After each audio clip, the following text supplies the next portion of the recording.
Let's start with your current focus. If you could tell what's the core mission of Grid Strategies today, and where do you see its biggest impact? Sure. Grid Strategies is an 8-year-old consultancy based in Washington, D.C. We focus on bulk power transmission and power markets, mostly in the U.S., but a little bit abroad. Most of our work is sort of related to decarbonization and how to reliably and affordably achieve decarbonization and sustainability goals, along with reliability and affordability goals. And we work within the regulatory process here in the U.S., there's a lot of work at the state level with public utility commissions, and the federal level with the federal regulator FERC and Department of Energy and Congress, and of course with investors, developers, and various industry participants. I think it's our belief among our 13 or 14 people at Grid Strategies that transmission infrastructure is really the most important thing that needs to be done for decarbonization to meet those 3 goals of sustainability, affordability, reliability. So we've been working on grid expansion and policies related to that for many years.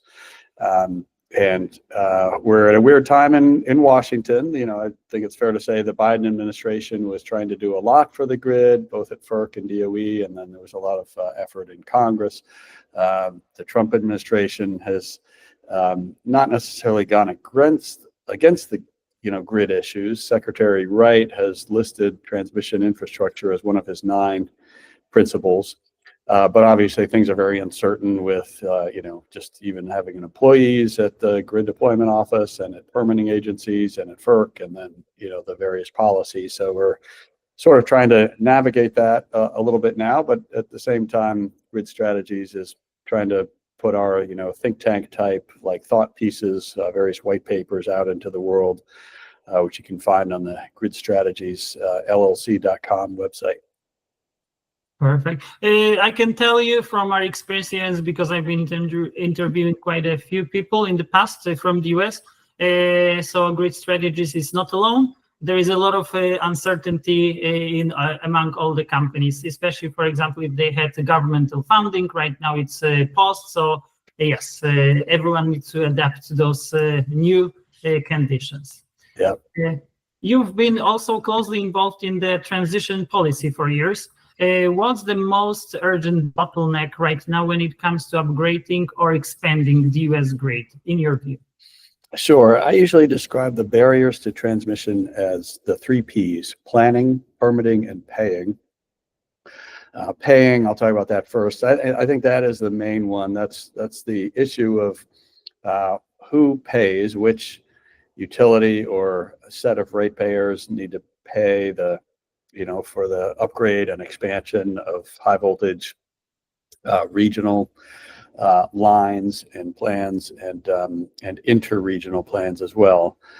What happens is the broader those lines serve, the sort of higher voltage and longer they are, and the more they connect different grids, then the more beneficiaries there are, which is great. But it also becomes sort of that much harder sometimes to figure out who's going to step up and pay for it. So this is a classic problem in regulated industries, and we have economic regulators there for a reason, and this is one of their jobs. So we're trying to, I guess, mainly make sure that FERC does its job, because these are interregional and interstate lines. No state can force any other state to pay their fair share. So you need FERC there to help resolve that and make sure everybody pays a fair share. But it is kind of a new thing. It wasn't really a part of the original electric industry or the original structure with the laws and institutions that passed 100 years ago for this industry. So we are having to sort of use the laws and institutions we have to address that challenge. So it's the cost allocation challenge, and again, in the 3P lingo, that's the paying part. The other 2 barriers are planning and paying. Planning is sort of making sure that all parties are rowing together and putting together, say, 20-year long-term plans to address all of the needs, including load growth, which of course power demand is way up now. So that's the planning part. FERC issued an order called 1920 last year that is really important for that, and hopefully that will get implemented in each region, basically requiring certain planning methodologies be followed. And then the third P of permitting, there's so many different things that need to happen there to speed up permitting and make sure that lines can get approved and have some path to some type of certain outcome. And there's legislation being discussed in Washington in that. I think that's going to continue in this Congress. From last year, it almost passed at the end of last year. But there are different things that different federal agencies need to do and states need to do in that area as well. So planning, permitting, and paying, it's a lot of work in each one. And the legislation is federal, so it's up to the federal government. Also, are there any differences from state to state? Yeah, there is legislation being discussed that would be federal. Senators Manchin and Barrasso in the last Congress put together a consensus plan, and it passed on a bipartisan basis through the Senate Energy Committee. It would essentially make the federal permitting more effective and streamline some things, and also help with the planning and the cost allocation. And there are sort of related initiatives across the federal government because there are many federal agencies that manage land, like the Forest Service and Bureau of Land Management, all these different agencies. So there are policies that affect how they process transmission proposals. So that's all federal, but also at the state level, a lot of the permitting is at the state level. They might have some state might have a state, siting agency, or they might have their Public Utility Commission perform that function.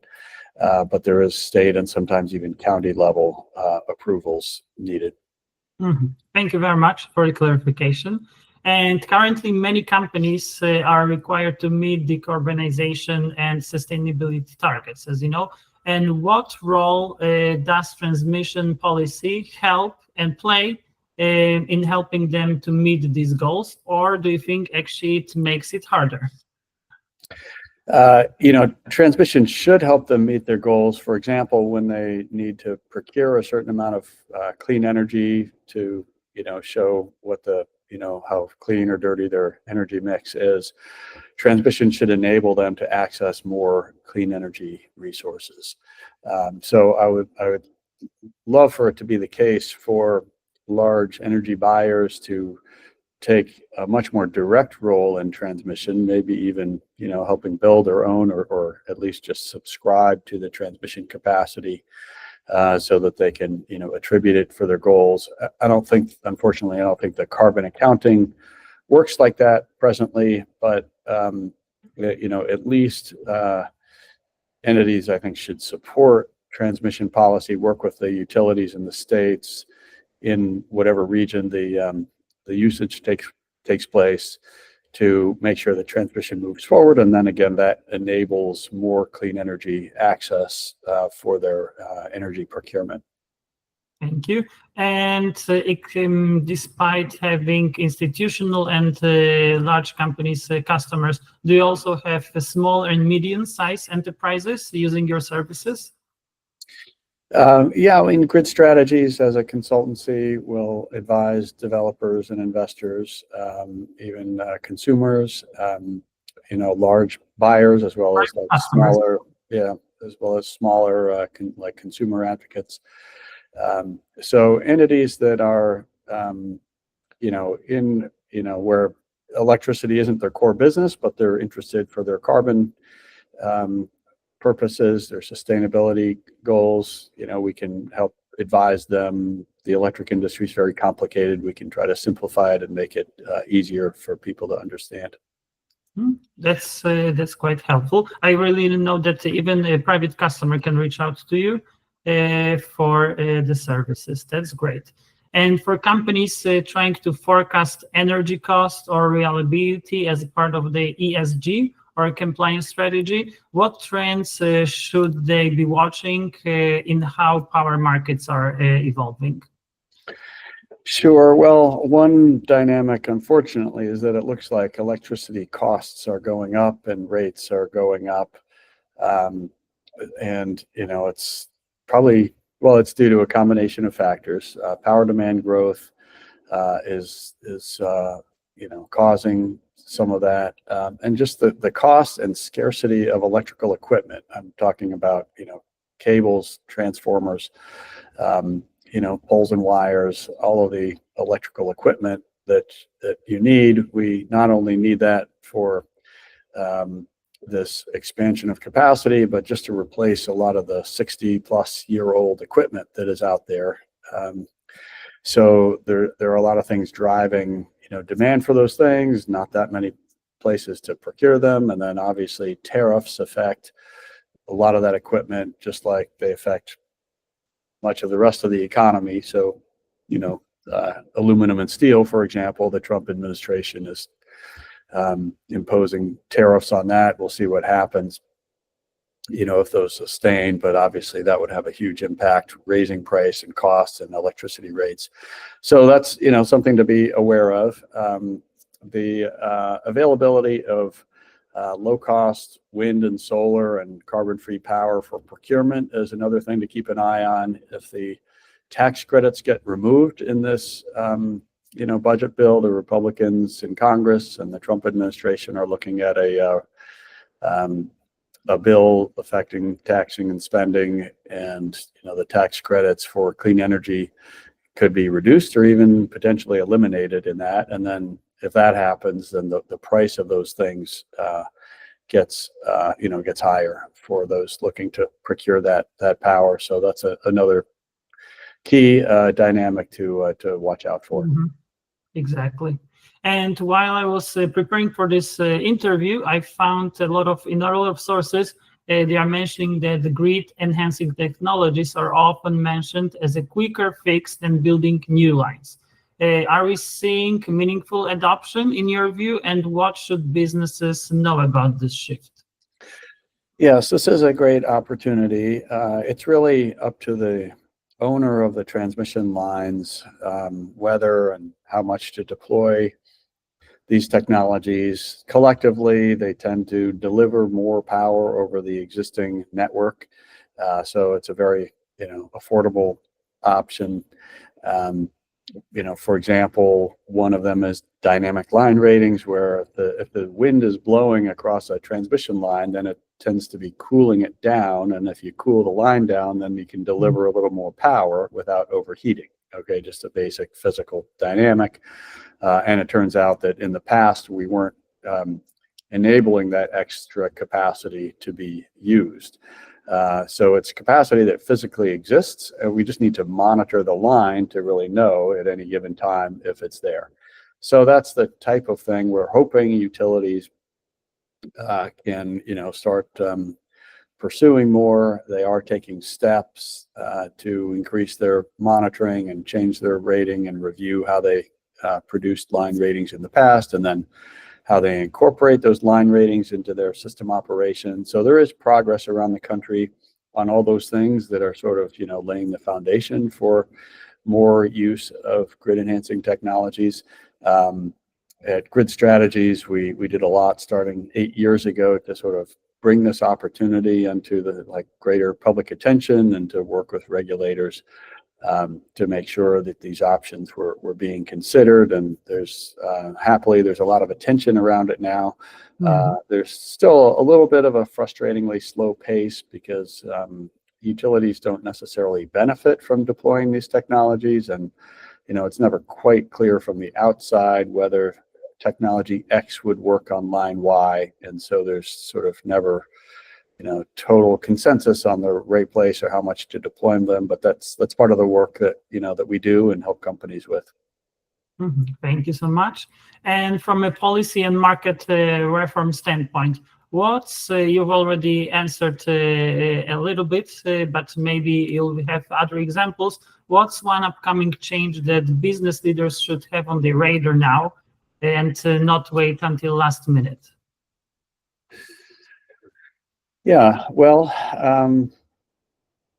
there were some significant federal actions here in Washington in the last few years. Some of them were grants and loans from the Department of Energy, both the Loan Programs Office and the Grid Deployment Office. And I think the big question right now is, will those, stay in place as opposed to get canceled, like a lot of federal programs are being canceled.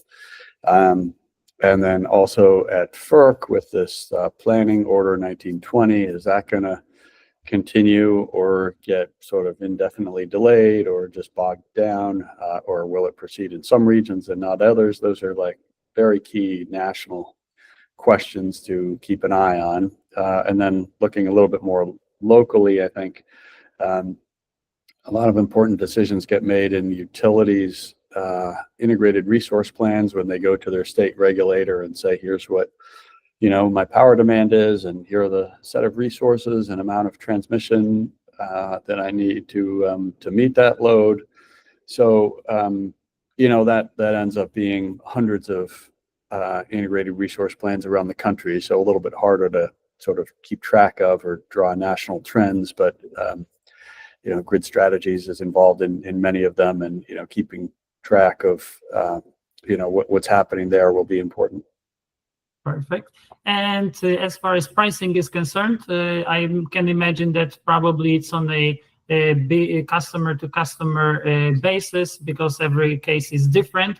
Therefore, if the customer would like to know the pricing and all that stuff, they need to reach out to you first, then explain what the issue is, and then you'll be able to prepare a plan for them. If you could just lay down how the typical interaction with the customer looks like, that would be helpful also for our readers. For example, if they would like to get in touch with you, what is the process? What documents they need to prepare? Sure. Well, they can find us at gridstrategiesllc.com, or find me, Rob Gramlich, on LinkedIn or other ways. And we're flexible. We're a small firm. We're able to customize arrangements for folks. Sometimes they have a small set of questions. More typically, they'll want some sort of ongoing support, and it doesn't have to be super extensive. So we can customize a lower budget arrangement for smaller new players, or whatever works, or we can be available. We have a diverse team of experts. They're all listed on our website, and having access to that tends to be very valuable for entities if they're getting involved at all in the grid space. Mm-hmm. And you mentioned that obviously your main focus is American market, but there are some customers from different countries. Are these only Canadian companies, or you have also customers from other countries than Canada and the US? And if yes, exactly why would they seek your services? Yeah, we've done some work in Canada, South America, a little bit of Europe, and we're talking to some folks in Asia right now. The economics and the physics are largely the same, and all around the globe. Yeah, all around the globe, and a lot of the regulations and institutions are similar too. Not always, but in many cases. So. So the expertise we've developed here is often relevant elsewhere, and sometimes that has been, well, either like the country or the province or whatever has, doesn't have like their own, large pool of experts who've tackled an issue before, but other times they're looking for another set of eyes or new ideas when they have a challenge, and maybe there's some lessons that we could bring from this country elsewhere. And of course, we enjoy doing that, because often there are a lot of lessons that we can learn from other countries that we can bring back here and try to develop a pool of solutions. Yes, of course, especially in the global market. Thank you very much for your answers.